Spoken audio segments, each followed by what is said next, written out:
Students, आज हम लोग जो है अभाज्य गुणनखंड की सहायता से एचसीएफ तथा एलसीएम सीखेंगे। किस तरह से हम लोग जो है एचसीएफ और एलसीएम अभाज्य गुणनखंड विधि से बनाते हैं। इंग्लिश मीडियम वाले इसको अभाज्य गुणनखंड विधि को प्राइम फैक्टराइजेशन मेथड कहते हैं। प्राइम फैक्टराइजेशन मेथड के द्वारा जो है हम लोग एचसीएफ और एलसीएम निकालना आज सीखने वाले हैं इस वीडियो में। ठीक ना, तो हम लोग जो है लेकर अंत तक इस वीडियो को बहुत अच्छे से देखें ताकि आप लोगों को जो है समझ में आ जाए। एक ही वीडियो में आज हम जो है आप लोगों को समझा देने का प्रयास करेंगे। ठीक ना, दो तरह के हम क्वेश्चन लिए, एक 2 डिजिट वाला और एक 3 डिजिट वाला लिए है। ठीक ना, 3 अंक वाला और 2 अंक वाला। इसमें हम लोग एचसीएफ और एलसीएम को अभाज्य गुणनखंड विधि की सहायता से किस तरह से निकालते हैं, चलिए तो शुरू करते हैं हम लोग। सबसे पहले हमको 48 और 72 का हमको क्या निकालना है, इसका गुणनखंड अभाज्य गुणनखंड विधि द्वारा आपको एचसीएफ निकालना है और एलसीएम निकालना है। ठीक ना, तो सबसे पहले हम लोग जान लेते हैं इसका पहले 48 का हम लोग और 72 का दोनों का हम लोग जो है गुणनखंड तोड़ लेते हैं। तो 48 का अगर हमको गुणनखंड तोड़ना होगा कैसे टूटेगा, तो 2 से आपको टूटेगा 24 बार में, आपको इसके बाद में 2 से 12 बार में, 2 से 6 बार में, 2 से 3 बार में। ठीक ना, चलिए इस 72 का निकालिए। 72 का गुणनखंड कितना होगा 72 का, तो 2 से 36 बार में, 2 से 18 बार में, 2 से 9 बार में, 3 से आपको 3 बार में। ठीक ना, यहां तक आप लोगों को समझ में आया होगा। चलिए आगे देखिए, यानी इसका हम लोग 48 का जो गुणनखंड हुआ वो कितना हुआ, 1 2 3 4, 2 कितने टाइम्स आया, 4 टाइम्स आया, 2 2 मल्टीप्लाई यहाँ पे 3 आ गया ना जी। अब चलिए अब 72 का देखिए, 72 का गुणनखंड देखिए, 1 2 3, 2 कै गो आया है, 3 गो आया है, 2 कै गो आया है, 3 गो, 3 कै गो है तो 2 गो, 3 कै गो है तो 2 गो है। ठीक ना, समझ में आ रहा जी। आगे देखिए, आगे देखिए, अब इस 48 और 72 का जो मौसा होगा, पहले मौसा निकालिए, मौसा यानी एचसीएफ, इसको इंग्लिश में एचसीएफ भी बोलते हैं, एचसीएफ। अब देखिए एचसीएफ और एलसीएम का पहले मतलब समझ लीजिए आप लोग। एचसीएफ का मतलब होता क्या है, एचसीएफ और एलसीएम, आपको समझ में आ जाएगा कि एचसीएफ और एलसीएम है क्या। ठीक है, तो चलिए एचसीएफ को हम लोग क्या बोलते हैं, एचसीएफ का फुल फॉर्म होता है हाईएस्ट, देखिए जरा ध्यान से, हाईएस्ट कॉमन फैक्टर होता है। ठीक ना, हाईएस्ट कॉमन फैक्टर का मतलब है सबसे ऊंचा कॉमन फैक्टर, माने उच्चतम, ठीक ना, सार्व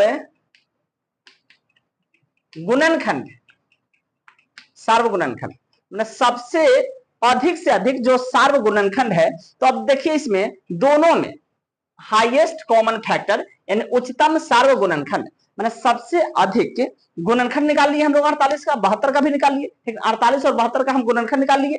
अब इसके बाद करना क्या है, इसका सबसे ज्यादा टाइम्स, मोर टाइम्स जो है आपको हाईएस्ट टाइम्स कौन सा ऐसा फैक्टर है, जैसे 2 है, इसमें देखिए 1 2 3 4 टाइम्स है, इसमें 2 देखिए 1 2 3 टाइम्स है।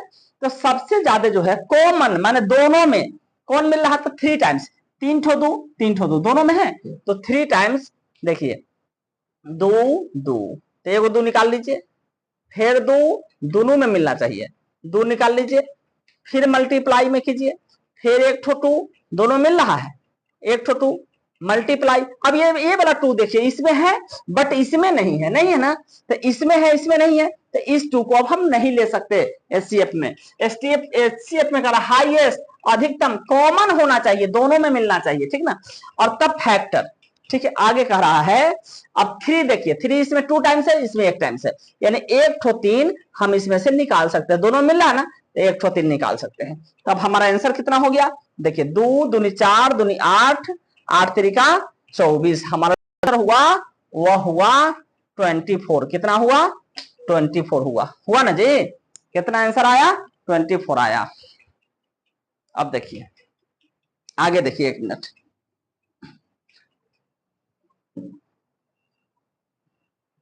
आगे देखिए, इस समझ में आया एचसीएफ। अब देखिए एलसीएम को देखिए, पहले एलसीएम समझ लीजिए। एलसीएम का मतलब क्या होता है, एलसीएम का मतलब होता है लोएस्ट कॉमन मल्टीप्लिकेशन। मल्टीप्लीकेशन। कहने का मतलब हुआ न्यूनतम सार्वगुणज होता है इसमें, न्यूनतम सार्वगुणज, यानी जो इसमें मिल रहा है उसको तो पहले लिखेंगे ही। तो इसका अगर हमको एचसीएफ निकालना होगा, 1 मिनट, इसको हम लोग क्या करते हैं, मिटा देते हैं।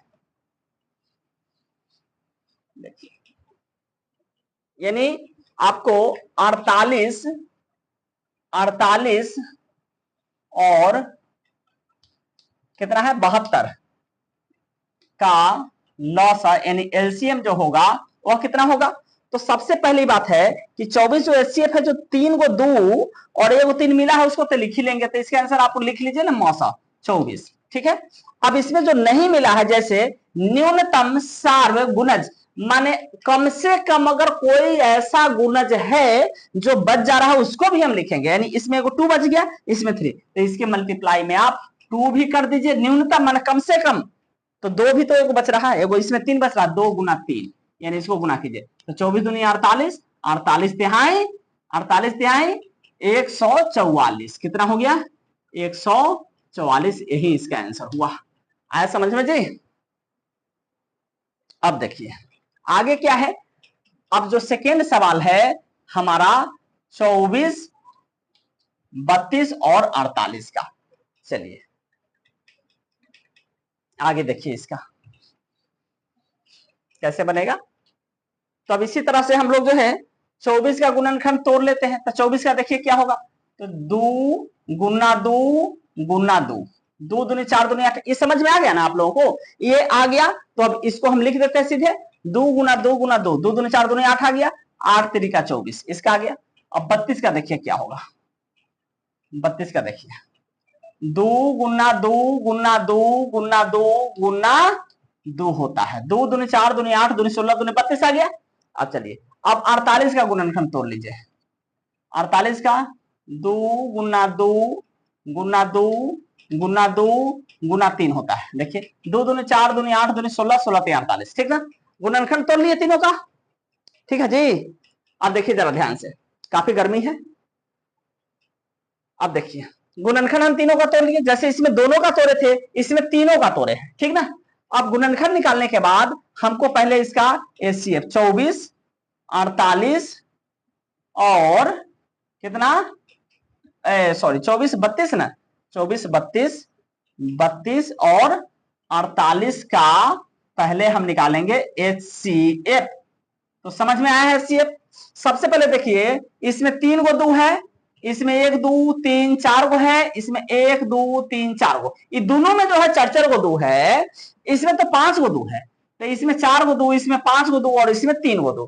तो एचसीएफ का मतलब है कम से कम जो कॉमन फैक्टर है वो, यानी 3 ठो 2 तीनों में मिल रहा है कि नहीं, इसमें तीनों में हमको मिलान करना होगा। समझ में आया, जरा ध्यान से समझिए, तीनों में जो है तीनों में 3 गो 2 ऐसा है जो मिल रहा है, तो पहले 3 गो 2 छांट लीजिए, 2 2 2, ठीक है।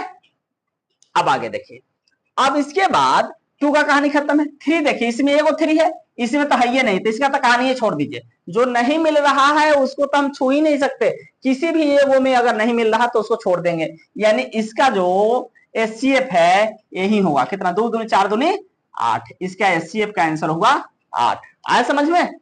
अब रुक जाइए आगे देखिए, अब 24 32 और 48 का एलसीएम अब निकालते हैं।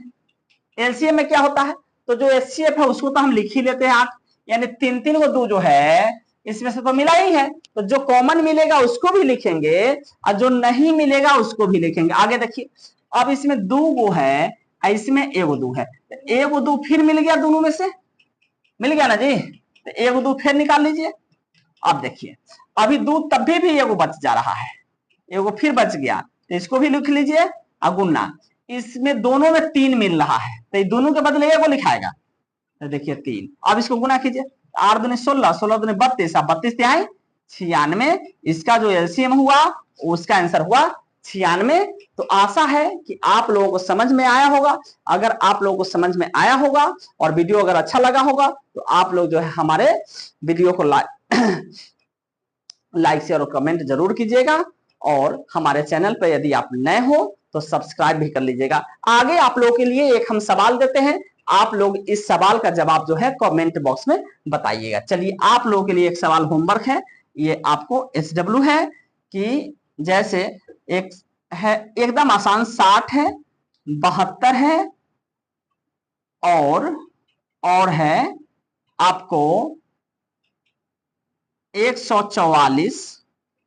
इसका आप जो है HCF और LCM दोनों जो है HCF और LCM दोनों जो है कमेंट बॉक्स में आप इसका जवाब दीजिएगा। कमेंट बॉक्स में जो है जवाब इसका आप जो है दीजिएगा। थैंक यू, धन्यवाद।